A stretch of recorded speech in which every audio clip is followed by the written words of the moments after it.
Hello, good afternoon, everybody. It's Biblia, please speaking to you once again. Okay, I just want to make a few explanations on some certain things.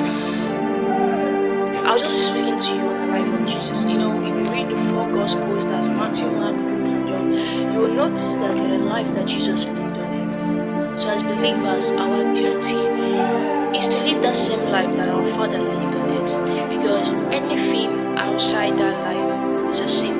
I tell people this a lot. That thing you know that Jesus would not do, don't do it. That thing you know that if Jesus was to be here right now, and you know that deep down he will not do it, so why would you bother doing it?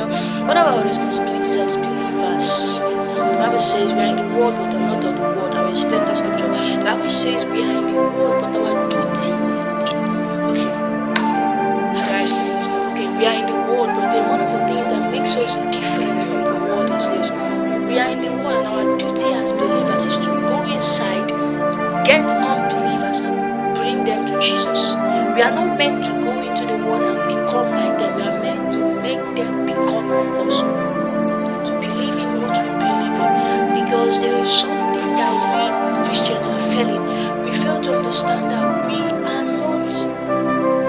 This is not our domain. This is not our territory.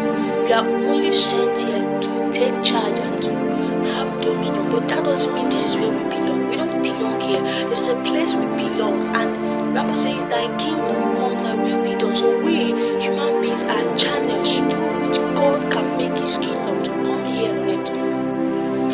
Man is the only. God can only come down if man is available. That is why God needs a man. God needs a man to walk on it. Okay? How do I explain this thing? Jesus wanted to come down on it. Jesus wanted to come down on it. So he can't come down the way he is. So he had to come in the form of a man. He teaches us that there are some certain things that we believers we need to do. We need to attain. There is a certain level of things that we need to have. The Bible says something. The prince of this world cometh and he find nothing in me. What did Jesus say that in? Because he noticed that there is a certain level of purity that is required, so that when the devil wants to act, he will not find anything in you. One of the reasons why believers fall to the prey of the devil is because the devil has looked and searched and found something hidden that he can't use against them. That is why the Bible calls the devil the accuser of the brethren, because any little thing the devil brings your case before God and accuse you. But mercy speaks, that one is a letter. But then there is something I just want you to let you know, that as a believer, it is not every life that we should be living. Neither is it every song we should be listening to. Neither is it everything that we should be living. The only thing we should be doing is that which Jesus did. The songs we should listen to is the ones that give glory to God.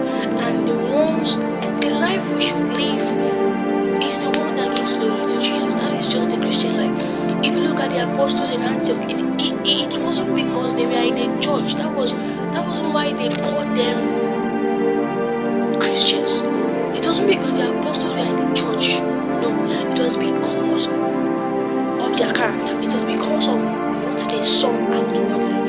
There's something that they say, it's what they have inside and what is your heart. It's your heart. God looks at the heart, yes, but then God looks at the heart. Men look outwardly. So you cannot tell me a believer and I cannot see it in your lifestyle. Not possible, guy. I must know. I must see it in the way you talk, in the way you speak, in the things you do, in your giving, in your love, in every single thing.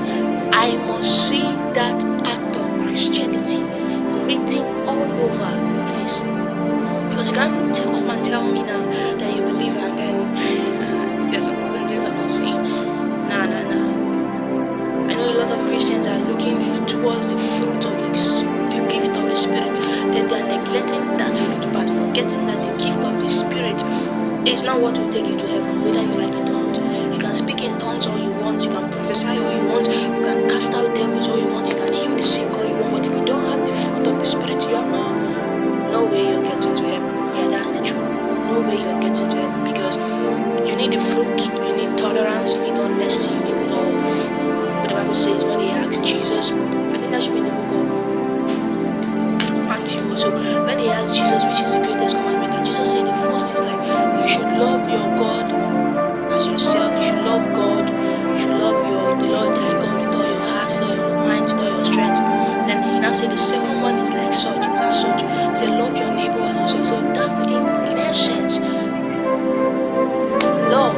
The Bible says the fruit of the spirit is as such: honesty, peace, meekness, loyalty,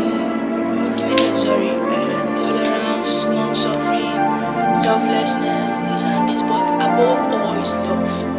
Love is the number one. You cannot tell me as a believer you don't have love. I won't believe you. It's not that at all. It doesn't look like that.